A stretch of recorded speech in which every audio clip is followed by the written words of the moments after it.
Hello everyone, welcome to VK classes. आज हम लोग क्लास 9 से सब्जेक्ट इकोनॉमिक्स से चैप्टर नंबर 4 जो कि आपका फूड सिक्योरिटी इन इंडिया, इसको हम लोग वन शॉट करेंगे। तो चलिए स्टार्ट करते हैं।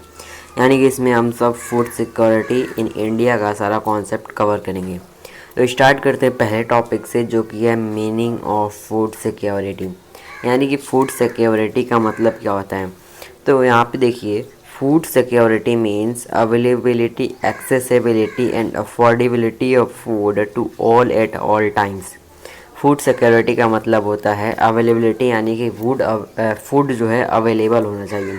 एक्सेसिबिलिटी यानी कि जो पर्सन है, जो पुअर पीपल है, वो फूड को एक्सेस कर पाना चाहिए, यानी फूड इनके पास पहुंचना चाहिए। ये नहीं कि विलेज एरिया में फूड आता ही नहीं है। समझ में आया। और अफोर्डेबिलिटी यानी कि हर एक पर्सन के पास इतना पैसा होना चाहिए, इतना मनी होना चाहिए कि वो फूड को ख़रीद सके और खा सके। यानी कि फूड सिक्योरिटी का मतलब होता है कि फूड लोगों के पास अवेलेबल होना चाहिए, लोग उसको एक्सेस कर पाना चाहिए, यानी कि उनके पहुंच में होना चाहिए, और लोग उसको ख़रीद पाना चाहिए, यानी कि लोग उसको अफोर्ड कर सकते हों। तो इस कंडीशन को हम बोलते हैं फूड सिक्योरिटी। और हर टाइम पे, एवरी टाइम पे वो अवेलेबिलिटी, एक्सेसिबिलिटी और अफोर्डेबिलिटी कर सकें। हमने अभी क्या देखा, फूड सिक्योरिटी का मतलब availability, accessibility and affordability of the food. Next point पे आते हैं। Food security depend on the public distribution system, government vigilance and action at times when this security is threatened. Food security PDS system पे depend करती है, यानी कि public distribution system पे depend करता है। और government vigilance and action at time when the security is threatened.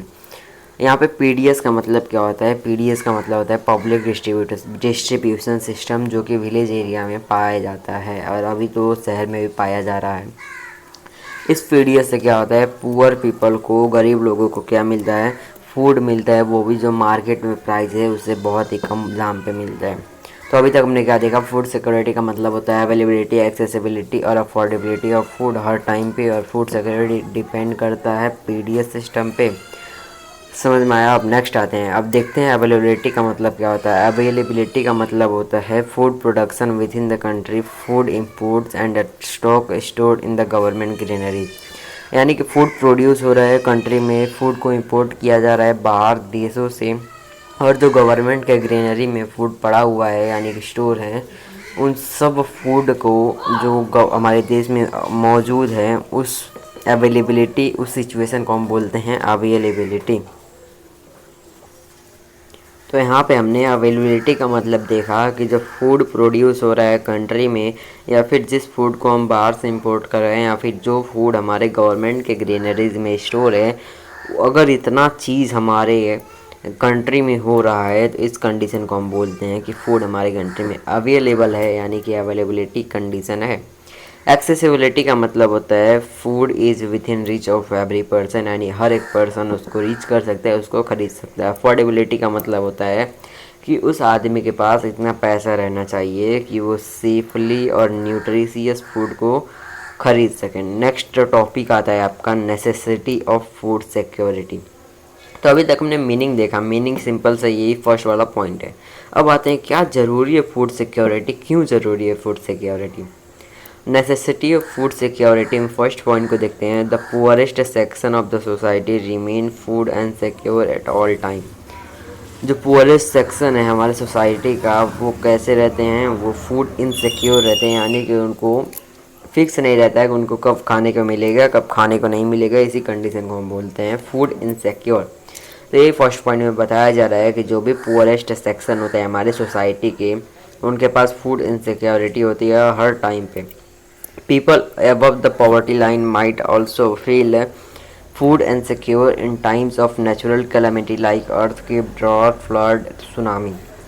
जो लोग पॉवर्टी लाइन से ऊपर हैं वो भी क्या फेस करते हैं, जो लोग पॉवर्टी लाइन से ऊपर है वो भी फूड इनसिक्योर फेस करते हैं इस कंडीशन में, अर्थक्वेक कंडीशन में, ड्रॉट, फ्लड और सुनामी के कंडीशन में।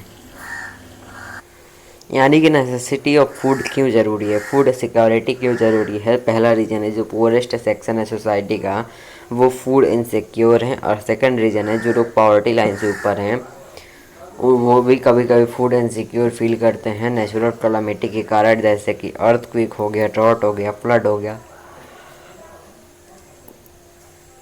सुनामी हो गया। नेक्स्ट आता है अब फेमाइन का कंडीशन। फेमाइन हम किसको बोलते हैं, हिंदी में बोलते हैं हम इसको भुखमरी। फेमाइन का कंडीशन हम किसको बोलते हैं, a famine is characterised by widespread death due to the starvation and epidemic caused by the forced use of contaminated water or decaying food and loss of body resistance due to the weakening or starvation। तो famine का simple सा मतलब होता है क्या कि जब लोग मर रहे हो स्टारवेशन के कारण यानी भूखमरी के कारण, एपिडेमिक यानी कोई बीमारी के कारण, या फिर जो खाना अवेलेबल नहीं है उसके कारण, तो अगर इन दो कारण से अगर कोई मर रहा हो तो उस कंडीशन को भी हम क्या बोलते हैं, फेमाइन। और किससे कॉज होता है, ये कॉज होता है कंटेमिनेटेड वाटर और डिकेइंग फूड, यानी कि जो कंटेमिनेटेड वाटर लोग पीते हैं या फिर जो डिकेइंग फूड यानी सड़े गले फूड होते हैं उनको खाते हैं और बॉडी लॉस कर जाती है रेजिस्टेंस, इस कारण क्या होता है, स्टारवेशन के कारण। समझ में आया। तो फेमाइन क्या होता है, फेमाइन एक ऐसा कंडीशन होता है जिसमें लोग मर रहे होते हैं स्टारवेशन एपिडेमिक के कारण, और ये होता है कंटेमिनेटेड वाटर पीने के कारण और डिकेइंग फूड खाने के कारण। नेक्स्ट आता है the most devastating famine in India was famine of Bengal in 1943, 30 lakh people died in it. सबसे डिवास्टेटेड फेमाइन इंडिया में कौन सा है, बंगाल का फेमाइन, फेमाइन ऑफ बंगाल, जो कि हुआ था 1943 में, और इसमें 30 लाख लोग मारे गए थे। समझ में आया। बात है next, who is food insecure, यानी कौन कौन फूड इनसिक्योर है। पहले आते हैं रूरल एरिया में। रूरल एरिया में कौन कौन से ऐसे लोग हैं जो फूड इनसिक्योर हैं, तो रूरल एरिया में लैंडलेस और स्मॉल फार्मर हो गए, वो भी क्या है, फूड इनसिक्योर है। ट्रेडिशनल आर्टिस्ट हो गए, ये भी फूड इनसिक्योर है। अब आते हैं अर्बन एरिया। अर्बन एरिया में बेगर्स हो गए, होमलेस पीपल जिनके पास घर नहीं है, कैजुअल लेबर और अदर सीजनल वर्कर भी क्या इनसिक्योर है फूड का।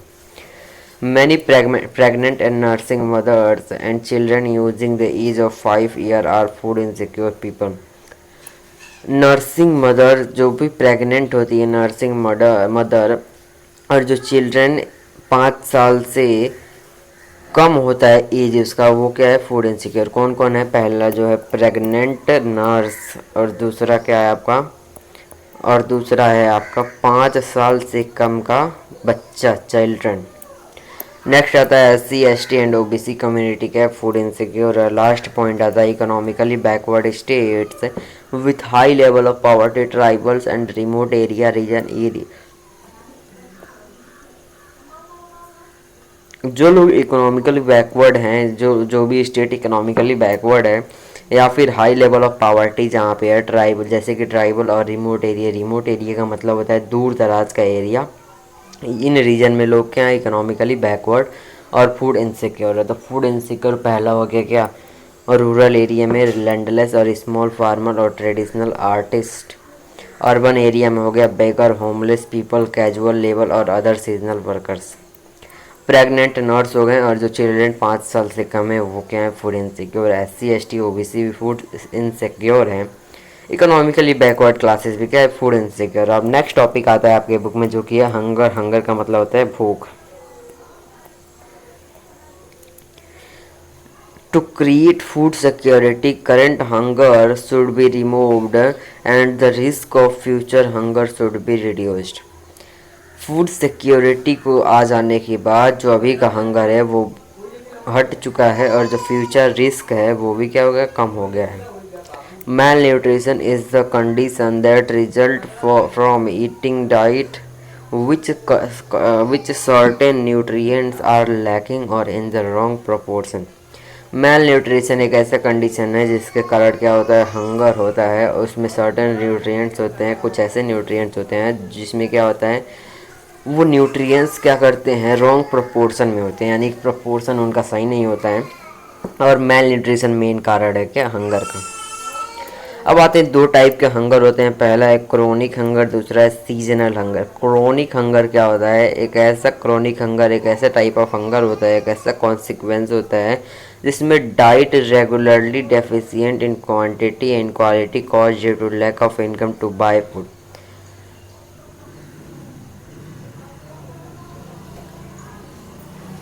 यानी कि क्रॉनिक हंगर एक ऐसा सिचुएशन होता है जहाँ पे जो पर्सन होता है वो फूड को नहीं अफोर्ड कर पाता है क्वालिटी और क्वांटिटी के बिना ही, या फिर जो क्वालिटी और क्वांटिटी है फूड का वो उसके पास बहुत कम रहता है। किस कारण? क्योंकि उसका इनकम बहुत कम है, इस कारण क्रॉनिक हंगर होता है। यानी क्रॉनिक हंगर का मतलब होता है किसी पर्सन को अगर क्वालिटी और क्वांटिटी फूड नहीं मिल रहा है उसके इनकम के कम होने के कारण, तो इस कंडीशन को हम बोलते हैं क्या? Chronic hunger. क्रॉनिक हंगर जो हुआ है ना, अब रूरल एरिया में रिड्यूस हुआ है 2.3% से, जो कि 1938 में क्या था, 0.7% हो गया है। समझ में आया ना? जो क्रोनिक हंगर है रूरल एरिया में 2.3% से 0.7% पे चला गया है 1999 और 2000 के बीच में। अर्बन एरिया में रिड्यूस हुआ है 0.8% से 0.3% तक। हमने क्या देखा? क्रोनिक हंगर एक ऐसा टाइप ऑफ हंगर है जहाँ पे पर्सन के पास क्वालिटी और क्वांटिटी फूड नहीं अवेलेबल होता है क्योंकि उसका इनकम कम होता है।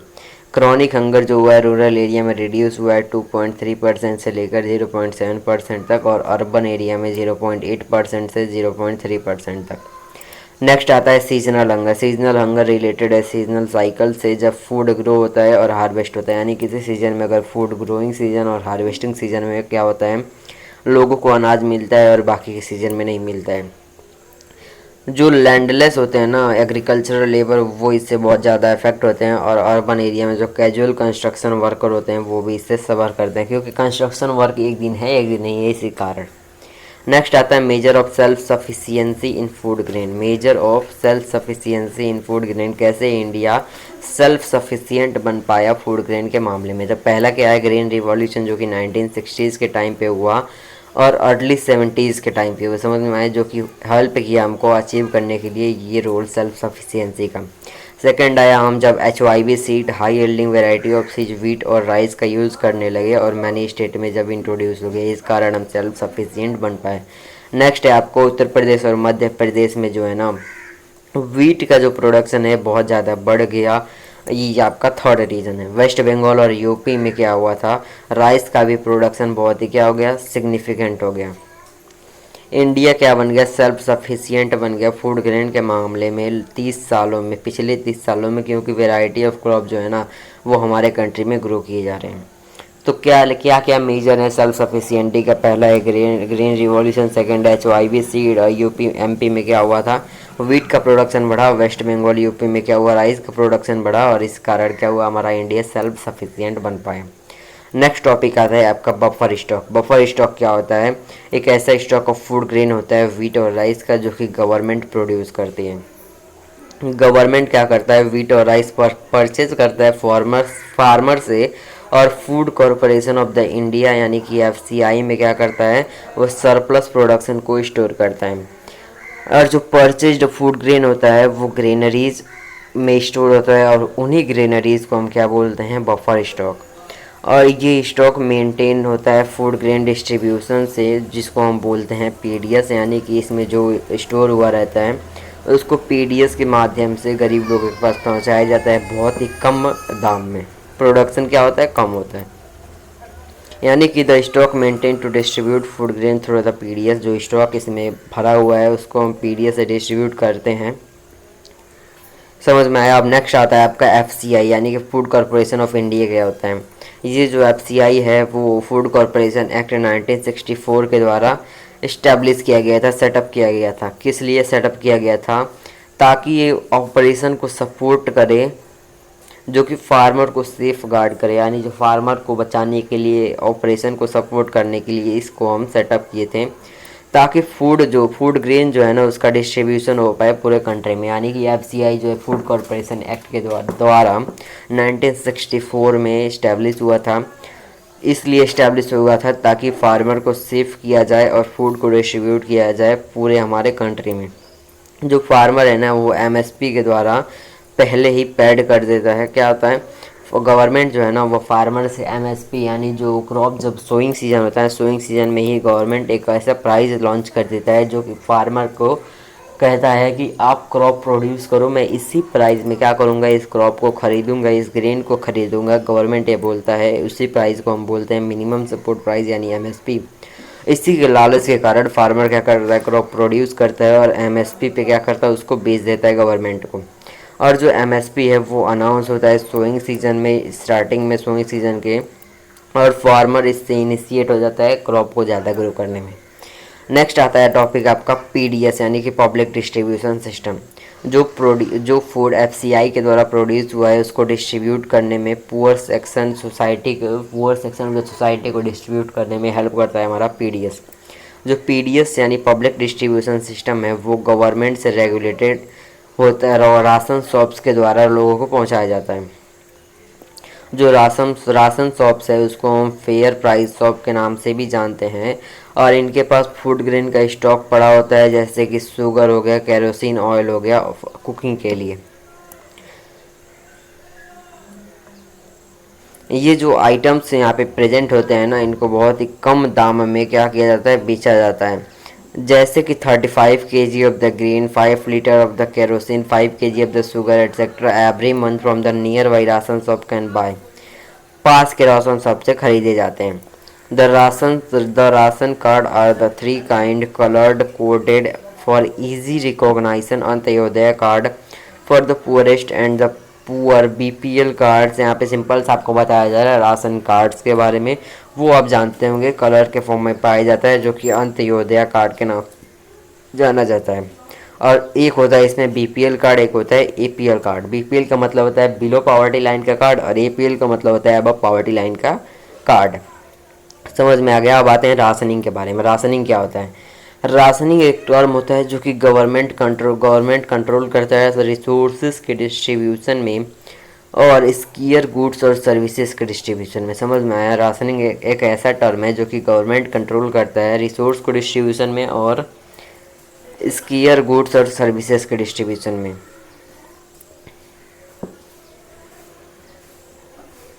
ये क्या करता है? ये रेस्ट्रिक्ट करता है कि कितने लोग खरीदें पार्टिकुलर टाइम में और पार्टिकुलर पीरियड में। क्या खरीदें?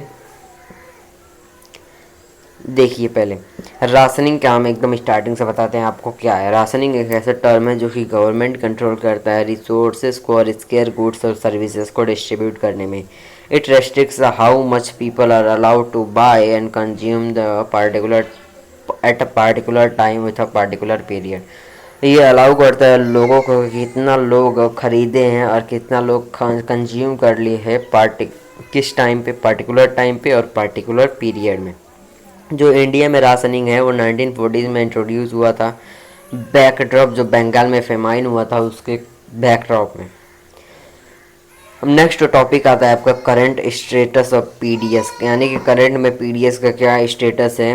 तो revamped public distribution system RPDS was started in 1700 blocks of the country to provide the benefit of PDS in remote and backward area.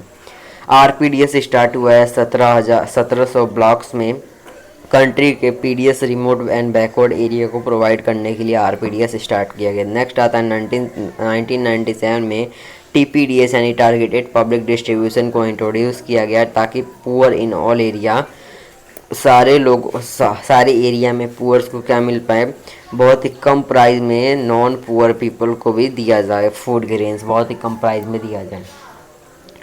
और 2000 के टाइम पे क्या हुआ था, 2000 में आपका जो हुआ था ना, अंत्योदय अन्न योजना लाया गया, अन्नपूर्णा स्कीम लाया गया।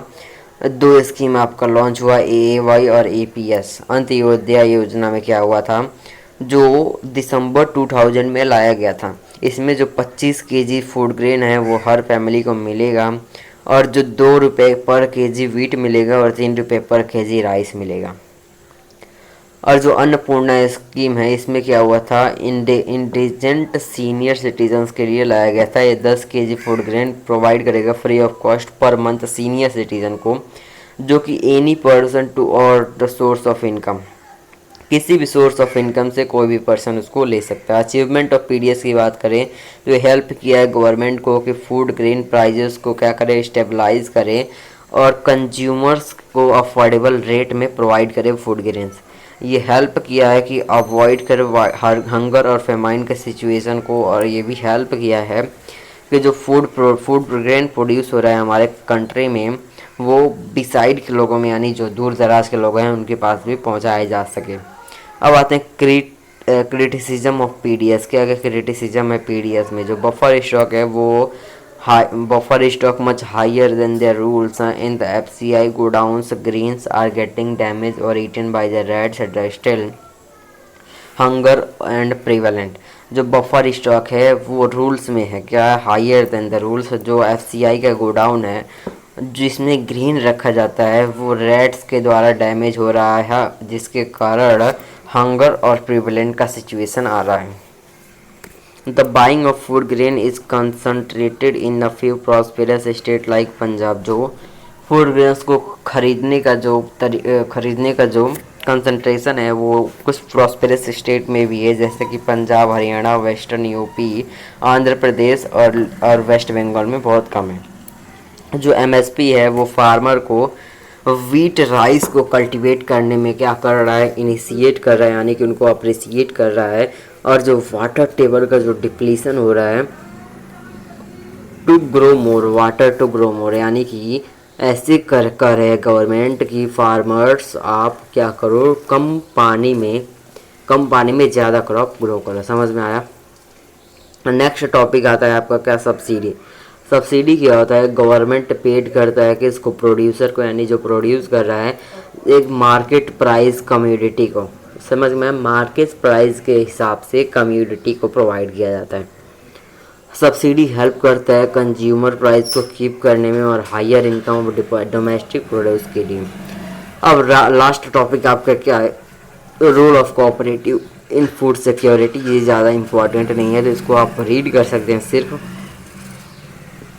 तो इसी के साथ आपका फूड सिक्योरिटी इन इंडिया वाला चैप्टर जो है वो ख़त्म होता है। इसको सिर्फ आप रीड कर लीजिएगा और आपका यहाँ पे चैप्टर हो गया ख़त्म। उम्मीद करता हूँ समझ में आया होगा। अगर कोई भी डाउट रह गया तो आप कमेंट सेक्शन में पूछ सकते हैं, एक डाउट सेशन ला के आपको क्लियर कर देंगे। तो उम्मीद करता हूँ कि क्लियर होगा। चलिए मिलेंगे हम नेक्स्ट वीडियो में, तब तक के लिए थैंक यू, मिलते हैं नेक्स्ट वीडियो में।